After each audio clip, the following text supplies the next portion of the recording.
कार्यकर्ते आनंद व्यक्त करत आहेत। तब्बल 27 वर्षानंतर दिल्लीमध्ये भाजपला यश मिळालेलं आहे। तब्बल 47 जागा भाजपला मिळालेल्या आहेत, आपला 23 जागा मिळालेल्या आहेत आणि त्याचाच आनंद आता ठिकठिकाणी पूर्ण देशभरात व्यक्त होतो। आपण मुंबईतील दृश्य बघतो, दिल्लीत देखील जसा अपना समय दिया और मैं ये जीत का श्रेय प्रधानमंत्री नरेंद्र मोदी जी को देता हूं। आपको इसका भरोसा था क्योंकि टफ सीट आपको मिली थी। कौन होगा अब मुख्यमंत्री? आपको इस बात का भरोसा था? मैं दिल्ली की जनता का बहुत एक बार फिर से धन्यवाद करता हूं और ये जीत ये प्रधानमंत्री नरेंद्र मोदी जी की जीत है, ये सभी दिल्ली वासियों की जीत है। सर, मुख्यमंत्री का चेहरा कौन होगा?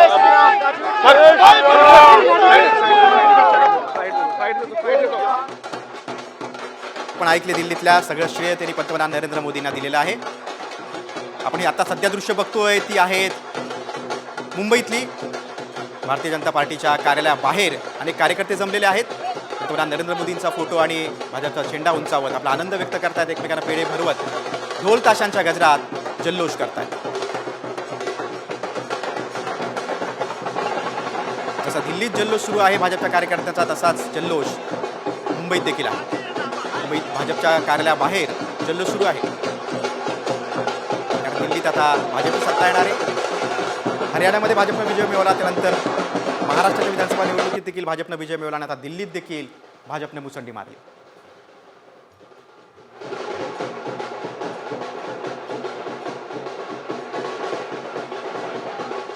केजरीवालांच्या भूलथापांना बळी पडलेले मतदार आता जागृत झाले आणि त्यांनी भारतीय जनता पक्षाचा स्वीकार केला।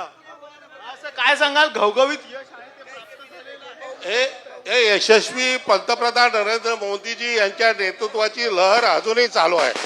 इथेही आम्ही जिंकलोय, बिल्कीपूरमध्ये पण जिंकलोय।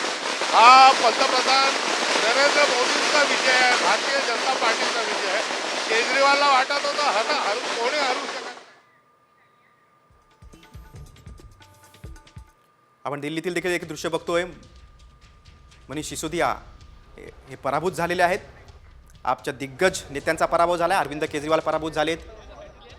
अरविंद केजरीवाल यांचे अत्यंत विश्वासू असलेले मनीष सिसोदिया देखील पराभूत झालेले आहेत। दिल्ली भाजपची झालेली आहे।